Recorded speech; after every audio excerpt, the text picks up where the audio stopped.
तेजस्वी यादव जी कह रहे हैं कि अगर हमारी बात नहीं मानेगी तो हम चुनाव का बहिष्कार करेंगे। सर, क्या चुनाव का बहिष्कार करना ही एक रास्ता बचा उनके पास? और क्या बताएं, बताइए। सड़कों पे तो लड़ाई लड़ रहे हैं, संसद में तो लड़ाई लड़ रहे हैं, मीडिया में तो लड़ाई लड़ रहे हैं, कहीं भी कोई आवाज़ उठाई नहीं जा रही। तो अंतिम रास्ता तो यही बचता है कि बहिष्कार ही करा जाए। जब आपने मतदाता चुराने हैं, मतदान ही चोरी करना है, लोकतंत्र की हत्या करनी है, तो उसके बाद क्या रास्ता बचेगा? यही रास्ता बचेगा कि बाइकआउट ही कर दिया जाए। ठीक है भाई, आपने चोरी करनी है, कर लो खुल के चोरी, और क्या करें। हम आपकी डकैती खुलेआम दिखा रहे हैं। अभी राहुल गांधी जी का आपने बयान देखा होगा, कर्नाटका में भी उन्होंने ब्लैक एंड व्हाइट जो है दिखाया सिस्टम कि किस तरह से कर्नाटका में वोटों की चोरी करी गई थी। पूरा को कच्चा चिट्ठा खोलने वाले हैं, इसीलिए मोदी जी गायब हैं। उन्हें पता है सदन में बात रखी जाएगी तो सदन के पटल पे आएगी, पूरे देश में जाएगी, विदेशों में जाएगी, तो इसलिए मोदी जी पहले ही गायब। नमस्कार दोस्तों, आप देख रहे हैं DS4 न्यूज़। बिहार में कुछ ही महीनों बाद इलेक्शन है। इलेक्शन से पहले इलेक्शन कमीशन बिहार में SIR लागू करता है। SIR की रिपोर्ट लागू होते ही विपक्षी पार्टी तो उसका विरोध कर ही रही थी, लेकिन अब NDA के घटक दल भी इसका विरोध करने लगे हैं। पक्ष इस पे सदन में चर्चा चाहता है, लेकिन मोदी चर्चा करने के बजाय विदेशी दौरे पर निकल जाते हैं। सर, मेरा सबसे पहला आपसे सवाल यही है कि सर, विपक्ष चर्चा की मांग करता है और मोदी जी विदेश यात्रा पर चले, उसको आप कैसे देखते हैं? देखिए जी, जिम्मेदारियों से भागना तो मोदी जी की बहुत पुरानी आदत है। आज से अगर थोड़ा सा पीछे हम उनका इतिहास खंगालेंगे, जिम्मेदारी छोड़ के भागे, सब सारा देश जानता है, सारी दुनिया जानती है मैं किस जिम्मेदारी की बात कर रहा हूँ, लोग अपने आप समझ जाएंगे। उसके बाद रही बात, किसी भी चीज़ की क्रेडिबिलिटी लेनी है, श्रेय लेना है, तो मोदी जी सबसे आगे हैं। किसी भी चीज़ की जिम्मेदारी लेनी है, अपने ऊपर ओढ़नी है वो जिम्मेदारी, तो वो भाग लेते हैं, फ़ौरन भाग जाते हैं। इसीलिए उनको बार बार रणछोड़दास कहा जाता है। उन्हें पिछली बार भी गायब कहा गया था। जब भी कोई बात होती है वो नदारद होते हैं। इतना अहम मुद्दा है, इतना महत्वपूर्ण मुद्दा है बिहार में जो SIR हो रहा है, उसके हिसाब से अगर हम देखा जाए तो लाखों वोटर्स जो हैं, 52 लाख से ऊपर अभी तक बताया जा रहा है कि वोटर जो है वोटर लिस्ट में से नाम काट दिए गए हैं। इन्होंने महाराष्ट्र में खेल खेला वोटर बढ़ा के, बिहार में ये खेल खेल रहे हैं वोटर घटा के। अब लगातार एक पीछे सुप्रीम कोर्ट ने भी टिप्पणी दी थी, इससे पहले जब सुप्रीम कोर्ट में मसला था, अभी 28 जुलाई को सुनवाई, उससे पहले 14 जुलाई से पहले सुनवाई थी सुप्रीम कोर्ट में। उन्होंने कहा था आधार कार्ड मान्य होगा, लेकिन इलेक्शन कमीशन ने जवाब दिया कि नहीं, हम आधार कार्ड को नहीं मानेंगे। एक तरफ आप सुप्रीम कोर्ट ने ये कहा था कि उनके विचारधारा पर हम छोड़ देते हैं कि वो मान्य करना चाहें, क्या क्या नहीं, सुप्रीम कोर्ट ने टिप्पणी करी थी कि आधार कार्ड मान्य होगा, लेकिन हम SIR पे कोई तात्कालिक रोक नहीं लगा रहे हैं। ये सुप्रीम कोर्ट की टिप्पणी थी कि आधार कार्ड को मान्य करिए, और उसके बाद राशन कार्ड है उसे मान्य करिए, और उसके बाद जो अपना पुराने वोटर ID कार्ड है उन्हें मान्य करिए, उन्हें मानिए। ये महत्वपूर्ण दस्तावेज हैं, क्योंकि ये सबसे बड़ी बात है। जो वोटर लिस्ट रिफॉर्म हो रही है, और यही वोटर लिस्ट अभी अगर हम बात करें तो जनवरी 2025 में भी रिफॉर्म होकर आ चुकी थी। और आज जो हवाला दिया जा रहा है कि लाखों की तादाद में विदेशी घुसपैठियाँ आ गए, लाखों की तादाद में विदेशी घुसपैठियाँ आ गए, और विपक्ष उन्हें बचा रहा है, तो इन्हीं घुसपैठियों के बल पर आपने क्या 2024 में सरकार बनाई थी? आप इसका भी जवाब दीजिए। 17.5 साल से NDA सरकार है बिहार में, तो 17.5 साल से आप क्या बैठे हुए थे, भुक्के भुट्टे भून रहे थे? क्या कर रहे थे आप वहाँ पे? 17.5 साल से अगर लाखों घुसपैठिए बिहार में घुस गए हैं, तो फिर इसका हल कैसे निकला जाए? क्या निकाला जाए इसका? कि आप एक तरफ कहते हैं देश सुरक्षित हाथों में, दूसरी तरफ लाखों घुसपैठिए हमारे अंतर्राष्ट्रीय सीमा पार कर करके बिहार में घुसे जा रहे हैं, और आप आराम से मूक बैठे हुए देख रहे हो। और उनकी आपको याद तब आती है जब इलेक्शन नज़दीक होता है। उससे पहले आपको क्यों नहीं याद आता? आपका कहीं भी आप अगर मकान भी किराए पे लेंगे, आपको किराएदारी का फॉर्म भरना पड़ता है, पुलिस वेरिफिकेशन करवानी पड़ती है। तो जो लगातार घुसपैठिए आ रहे हैं, अगर उन्हें मकान किराए पे मिल रहे हैं, तो क्यों नहीं उनको वेरिफिकेशन करवाई? पुलिस ने क्यों नहीं जांच पड़ताल करी? आज जब इलेक्शन नज़दीक देख के इंडिया गठबंधन जो है जीतता हुआ वहाँ पे दिख रहा है, NDA की हार दिख रही है, NDA में फूट चारों तरफ आपको सामने दिख रही है। NDA के घटक दल है चिराग पासवान। चिराग पासवान ने क्या बोला? मैं 243 सीटों पे अपने कैंडिडेट खड़ा करूंगा। और जब सवाल तो यही होता है ना कि जैसे NDA के घटक दल भी अब मतलब खुल के अपनी बात को रख रहे हैं, वो कह रहे हैं कि तुगलकी फरमान है, तो सर जैसे NDA के नेता खुल के बात रखते, तो क्या लगता है कि NDA में भी अब फुटमती के कारण? बिल्कुल है, फूट पड़ चुकी है NDA में। सबसे बड़ा इसका उदाहरण मैं आपको ये दे रहा हूँ ना, चिराग पासवान। केंद्र में चिराग पासवान ने समर्थन दे रखा है, और बिहार में वो कह रहे हैं कि मैं 243 सीटों पे अपने कैंडिडेट खड़ा करूंगा। क्यों नहीं उनके आपस में गठबंधन तय होता कि कितनी सीटों पे फार्मूला लागू क्यों नहीं होता? चंद्रबाबू नायडू घटक दल हैं, उन्होंने भी SIR की मुखालफत करनी शुरू कर दी, उन्होंने भी उसका विरोध करना शुरू कर दिया। तमाम इनके जो है आप अंदर खाने में इनके देखिए कि इन्हीं के बनाए हुए उपराष्ट्रपति आज जो है धनखड़ साहब हमारे इस्तीफा दे के बैठे हैं। क्यों? क्योंकि नड्डा साहब उन्हें भरी सदन में कह रहे हैं ऑन द रिकॉर्ड नहीं जाएगा, this will not go to on the record, जब वो भाषण दे रहे हैं और एक्शन दे रहे हैं।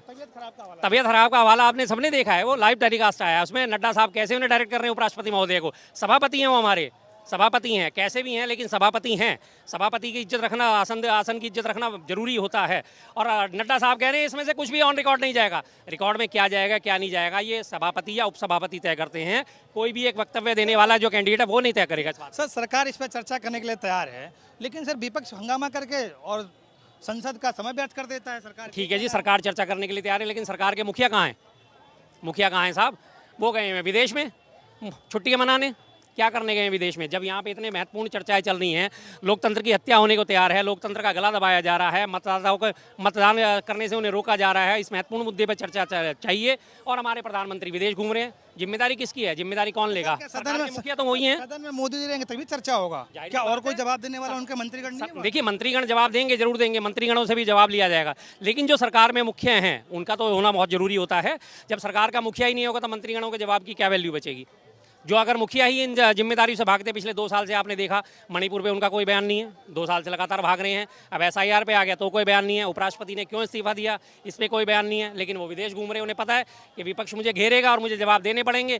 अब वहाँ पे तो दरअसल होता क्या है सदन में, वहाँ पे तो आपके जो चाटुकार पत्तलकार नहीं होते ना, जो आपसे पूछेंगे सर आप आम कैसे खाते हो, काट के खाते हो, चूस के खाते हो, सर आप कौन सा टॉनिक लेते हो, सर आप थकते क्यों नहीं हो। वहाँ पे तो विपक्ष है, मजबूत विपक्ष है, इंडी गठबंधन है, 235 सीटों के साथ आपसे सवाल जवाब करने को तैयार है। वहाँ आपको सवालों के जवाब देने पड़ेंगे। मतदाता सूची का जब पुनर्निरीक्षण अभी जनवरी 2025 में हो चुका था, फिर एकदम से ऐसी क्या आफत पड़ गई जो आपको दोबारा से इसमें इमीडिएट जरूरत पड़ गई। और ये मतदाता पुनर्निरीक्षण के नाम पर नागरिकता का पुनर्निरीक्षण करा जा रहा है, जबकि नागरिकता सिद्ध करना या नागरिकता की बात प्रमाणित करना ये गृह मंत्रालय का काम है, चुनाव आयोग का काम नहीं है। तेजस्वी यादव जी कह रहे हैं कि अगर हमारी बात नहीं मानेगी तो हम चुनाव का बहिष्कार करेंगे। सर, क्या चुनाव का बहिष्कार करना ही रास्ता बचा उनके पास? और क्या बताइए, सड़कों पे तो लड़ाई लड़ रहे हैं, संसद में तो लड़ाई लड़ रहे हैं, मीडिया में तो लड़ाई लड़ रहे हैं, कहीं भी कोई आवाज़ उठाई नहीं जा रही। तो अंतिम रास्ता तो यही बचता है कि बहिष्कार ही करा जाए। जब आपने मतदाता चुराने हैं, मतदान ही चोरी करना है, लोकतंत्र की हत्या करनी है, तो उसके बाद क्या रास्ता बचेगा? यही रास्ता बचेगा कि बायकॉट ही कर दिया जाए। ठीक है भाई, आपने चोरी करनी है, कर लो खुल के चोरी, और क्या करें। हम आपकी डकैती खुलेआम दिखा रहे हैं। अभी राहुल गांधी जी का आपने बयान देखा होगा, कर्नाटका में भी उन्होंने ब्लैक एंड व्हाइट जो है दिखाया सिस्टम कि किस तरह से कर्नाटका में वोटों की चोरी करी गई थी। पूरा को कच्चा चिट्ठा खोलने वाले हैं, इसीलिए मोदी जी गायब हैं। उन्हें पता है सदन में बात रखी जाएगी तो सदन के पटल पे आएगी, पूरे देश में जाएगी, विदेशों में जाएगी, तो इसलिए मोदी जी पहले ही गायब हैं। सर, सवाल ये भी है कि अभी तक तो इंडिया के और इंडिया गठबंधन के लोग इसका विरोध कर रहे थे, लेकिन अभी हाल फिलहाल में एनडीए घटक दल भी इसका विरोध कर रहे हैं। तो ऐसा नहीं हो सकता कि सदन में एक चर्चा किया जाए और SIR पे बाकायदा चर्चा करके और इस पर न्यायपूर्ण स्थिति पे पहुंचा जाए? बिल्कुल, विपक्ष यही चाहता है कि सदन में चर्चा हो, लेकिन सदन में चर्चा करने से पहले उनका माइक बंद कर दिया जाता है, उन्हें बोलने से रोक दिया जाता है। हाय हल्ला मचाते हैं पक्ष जो है, सत्ता पक्ष हाय हल्ला मचा के, और सभापति हमारे जो ओम बिरला साहब, सबको ही पता है कितने फेवरेबल हैं सत्ता के, कितने फेवरेबल है। वो उठाते हैं, देखते हंगामा हो गया, उधर से हंगामा हो गया, इशारा हो गया, सदन स्थगित, अनिश्चित काल के लिए स्थगित, बात खत्म, बात ही नहीं रखने दे रहे। आप बुलाइए, दोनों पक्षों को बिठा के समझाइए, भाई ठीक है आप रखिए बात, लेकिन कहीं नहीं, उनका कहीं से भी, कहीं सभापति का, हमारे जो है ओम बिरला जी का कहीं से भी व्यवहार कहीं से भी उचित नजर नहीं आता। वो टोटल एक ही तरफ झुके नजर आते हैं, जैसे हमारे कभी उपराष्ट्रपति साहब झुके हुए नजर आते थे। देख लिया आज झुकने का क्या नतीजा होता है, कैसे लात पड़ी है, सबने देख लिया। आप लोग कह रहे हैं कि मोदी जी संसद छोड़ के भाग गए, लेकिन सर वो तो एक डील के पर्पज से विदेश के दौरे पे गए हैं। सर डील तो बाद में भी हो सकती थी, डील बाद में भी हो सकती है। डील करने कौन जाएगा? कॉमर्स मिनिस्टर जाएगा। डील करने कौन जाएगा? विदेश मंत्री जाएगा। क्या सारी डीलें प्रधानमंत्री ही करते हैं? तो फिर बाकी मंत्रिमंडल किस लिए सर? अगर सारे फैसले प्रधानमंत्री जी ने ही लेने हैं तो बाकी मंत्रिमंडल किस लिए? विदेश मंत्रालय किस लिए? कॉमर्स जो मिनिस्ट्री है वो किस लिए? गृह मंत्रालय किस लिए? अगर सारी डील ही प्रधानमंत्री ने करनी है तय, तो फिर आपने कॉमर्स एंड इंडस्ट्री मिनिस्ट्री क्यों बनाई है? व्यापार करना उसका काम है, व्यापार देखना, व्यापारिक हितों का देखना व्यापार मंत्रालय का काम है, वो देखेगा। विपक्ष के सारे सवालों का जवाब सिर्फ मोदी जी देंगे और कोई नहीं दे सकता। मोदी जी तो देंगे नहीं, ये बात सच्ची है कि मोदी जी भी नहीं देंगे, वो भी नहीं दे सकते, लेकिन कम से कम मोदी जी को कटघरे में खड़ा तो करा जा सकता है कि आप किस तरह की नीतियां लेके आ रहे हैं, तब उनसे बात करी जा सकती है। जवाब तो उन्होंने देना नहीं, वो तो हमें भी मालूम है जवाब उन्होंने क्या देने हैं। मैं मोदी, मेरी माँ बर्तन मांजती थी, आज एक गरीब का बेटा प्रधानमंत्री बन गया है तो विपक्ष को चिढ़ हो रही है। पूछा जाएगा साहब SIR क्यों करा रहे हो? वो कहेंगे मेरी माँ बर्तन मांजती थी। वो कहेंगे साहब हमारे आज मतदाता का चोरी क्यों करी जा रही है, लोकतंत्र की चोरी क्यों करी जा रही है? वो बोलेंगे जय श्री राम, हमने मंदिर बनवा दिया। वो कहेंगे साहब आज लोकतंत्र खतरे में है। वो कहेंगे अरे जय बजरंगबली। जैसे यूपी के आपने एक पीछे मंत्री को देखा था ना, 24 घंटे में से 3 घंटे लाइट आ रही थी, जनता उनके पास पहुंची, साहब लाइट नहीं आ रही, तो अरे जय श्री राम, जय बजरंगबली, और वो कह के निकल गए। मोदी जी विदेश में जाकर कितना अच्छा भाषण दे रहे हैं देश के लिए। सर देश के लिए भाषण दे रहे हैं, भाषण देना और काम करना दोनों अलग बात है। एक बड़ी पुरानी कहावत है, प्रोवर्ब है, जिसे कहा जाता है action speak louder than words. काम जो है वो बातों से अधिक बोलता है। आप बात करिए, विदेशों में आपकी वाहवाही अपने आप होगी। अब मैं फिर से इस बात को दोहराता हूँ, अभी भी विदेश गए हैं, यूके गए हैं, क्या देखा वहाँ पर आपने? जो लाइन लगी है आपको नजर आई होगी, सारे हमारे भारतीय हैं जो वहाँ पे ऑलरेडी बसे हुए हैं। कोई भी एक अंग्रेज को वहाँ पे उनका खैर कदम करते हुए देखा, एक उनका इस्तेमाल करते हुए देखा, उनका स्वागत करते देखा? नहीं दिखेंगे आपको। असल मोदी जी करते हैं और ये खुश होकर दिखाते हैं, अरे देखो विदेशों में कितना डंका बज रहा है। वास्तव में तब हम डंका माने जब आप अगर यूके गए हो, तो यूके के जो मूल निवासी हैं, इंग्लैंड के जो मूल निवासी हैं, वहाँ पे अंग्रेज आपके पलक पावड़े बिछाए खड़े हैं, वो आपका स्वागत करते नजर आए। भाई साहब मैं आपके घर जाऊँ और अपने घर से पहले 4 परिवार के लोग मैं आपके घर में पहले भेज दूँ और वो 4 परिवार मुझे अरे पापा जी आओ, अरे ताऊ जी आओ, अरे चाचा जी आओ, अरे भाई साहब आओ आओ आओ, कितनी बढ़िया बात है। आपका परिवार तो वहाँ बैठा हुआ है, वो मेरा स्वागत कर नहीं रहा, लेकिन मेरा ही परिवार वहाँ घुस के कह रहा है पापा आगे, चाचा आगे, ताऊ आगे, भाई साहब आगे, भाभी जी आगे, भाई भैया आगे। ये कौन सा सेंस हुआ सर? आपने अभी एसआईआर की बात किया और एसआईआर को लेकर सर इलेक्शन कमीशन आज फिर से आया है और उसने पीसी करते कहा है कि क्या मृतक जो जिनकी मौत हो चुकी है उनका वोटर लिस्ट से नाम हटाना क्या गलत है? बिल्कुल कोई गलत नहीं है सर, वोटर लिस्ट में से उनका विरोध कैसा सर विरोध इसमें कोई नहीं है, और जो मर गया वो तो ऑटोमेटिकली मर ही गया ना, उसका तो वो वोट डालने जा ही नहीं सकता। जब आप वोट डालने जा रहे हैं सब आपको लेके जाना पड़ता है ना, पहचान पत्र, आपका वोटर लिस्ट में नाम होगा और फोटो वाली वोटर लिस्ट हर जगह मौजूद है, आपका फोटो का भी मिलान करते हैं, आपका नाम और उम्र का भी मिलान करते हैं। अब आपका अगर सपोज करें आपके एक बुजुर्ग हैं घर में, कोई भी, मैं एग्जाम्पल देता हूँ, 80 साल के बुजुर्ग हैं, वो एक्सपायर हो गए, उनके नाम पे कोई दूसरा तो नहीं वोट डालने जा सकता ना, शक्ल भी मिलाई जाएगी, उम्र भी मिलाई जाएगी, सब कुछ मिलाया जाएगा, तो वो तो मर गए तो ऑटोमेटिकली बाहर हो गए। आपने उन्हें बाहर करना था, ये तो 2025 में भी बाहर करा ना, अभी जनवरी 2025 7 तारीख को आपने उसका मूर्त रूप दिया था इसका पुनर्निरीक्षण का, और उसके बाद फिर आपको क्या दिखा कि जब जमीनी हकीकत आपको दिख रही कि वहाँ पे इंडिया गठबंधन का नामो निशान मिटने वाला है, ना नीतीश बाबू को वोट मिलने वाले, ना मोदी जी के नाम पे वोट डलने वाले, तो जनता जाग गई है वहाँ की, तो इसलिए अब उन्होंने क्या कहा, फार्मूला निकाला कि वोट ही खत्म कर दो, ना होगा वोट, ना डलेगा, ना बात खत्म। सर एक दो सवाल मैं आपसे और लूँगा कि सर जैसे कि ज्ञानेंद्र कुमार जी ये भी कह रहे हैं कि क्या फर्जी वोटरों को वहाँ वोट देने का छूट दे दिया जाए? कैसे फर्जी वोट कैसे देने हैं? जब आप फोटो का मिलान कर रहे हो, जब आईडी कार्ड का मिलान कर रहे हो, जब आप कहते हो पहचान पत्र लेके आइए, वोटर कार्ड लेके आइए, अगर आपके पास कलर वोटर कार्ड है या ब्लैक एंड व्हाइट फोटो वो है वोटर कार्ड, वो लेके आइए, आधार कार्ड लेके आइए, पैन कार्ड लेके आइए, मनरेगा का कार्ड बना हुआ है वो लेके आइए, राशन कार्ड पे फोटो लगी हुई है टेस्टेड वो लेके आइए। जब इतनी सारी आप उनसे जाँच मांग रहे हो तो फिर आप कैसे कह सकते हो कि फर्जी वोटर है? और अगर फर्जी वोटर है तो बनाना भाई किसकी जिम्मेदारी है? वोटर लिस्ट कौन बनाता है? जब बना रहे हो तब आपने क्यों नहीं जाँच करी? तब आपने क्यों नहीं जांच करी? उसके कागज पत्रों की जांच पड़ताल क्यों नहीं करी?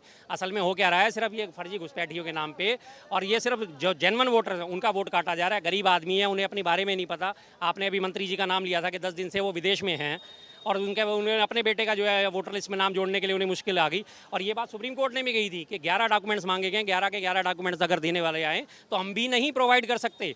तो एकदम से ऐसा क्या अचानक से हो गया कि सारे लोगों को अभी 2024 में चुनाव निपटा है, तब आपको 30 सीटें मिली, तब तो सब कुछ सही था, सारी वोटर लिस्ट सही थी। जब आपको एनडीए गठबंधन को 30 सीटें मिली लोकसभा की, तब सब कुछ बढ़िया था, तब सब कुछ वाह था। मेरा आपसे आखिरी सवाल है, जैसे गिरधारी यादव जी नीतीश जी के बहुत चाहते सांसद है, उन्होंने बोला कि तुगलकी फरमान है, मुझे डॉक्यूमेंट इकट्ठा करने में 10 दिन लग गया और मेरा बेटा विदेश में रहता है, वो कैसे साइन करेगा? तो क्या ऐसा नहीं लगता कि वो मोदी जी के एक बैसाखी है नीतीश कुमार जी? ऐसा लगता है कि क्या लोकसभा में भी और सेंट्रल में भी कुर्सी चरमरा रही है?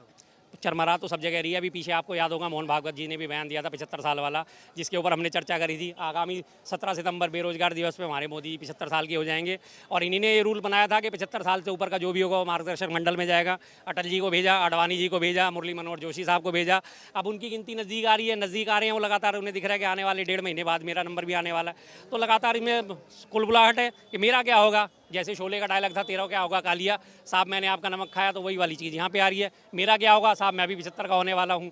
तो अब ठीक है रिटायरमेंट लो, तो अंदर खाने कुछ ठीक नहीं है। गडकरी साहब की आपने देखा भाषा बिल्कुल बदली हुई है, सुर बिल्कुल बदले हुए हैं, मोहन भागवत जी के सुर बदले हुए हैं, लगातार आप देखिए बैठ के हो रही है इनकी, उपराष्ट्रपति इस्तीफा दे के जा रहे हैं, सब आपके देखे अंदर खाने, इसमें कुछ भी सही नहीं चल रहा है। सिर्फ दिखाया जा रहा है कि नहीं नहीं बहुत बढ़िया है, अनुशासित पार्टी है। सबसे बड़ा पहला आपके उदाहरण फिर से दोबारा एक बार दूंगा, चिराग पासवान का ही देख लीजिए। 243 सीटों पे इंडिया गठबंधन होने के बावजूद वो कह रहे हैं मैं 243 सीटों पे लड़ूंगा। ठीक है शर्मा जी, बहुत बहुत धन्यवाद, आपने बेशकीमती समय दिया। शर्मा जी ने बखूबी समझाया एसआई रिपोर्ट को लेकर, मोदी जी के विदेशी दौरों को लेकर। आप इसको कैसे देखते हैं हमारे वीडियो कमेंट सेक्शन में जाकर बताएं। बहुत बहुत धन्यवाद।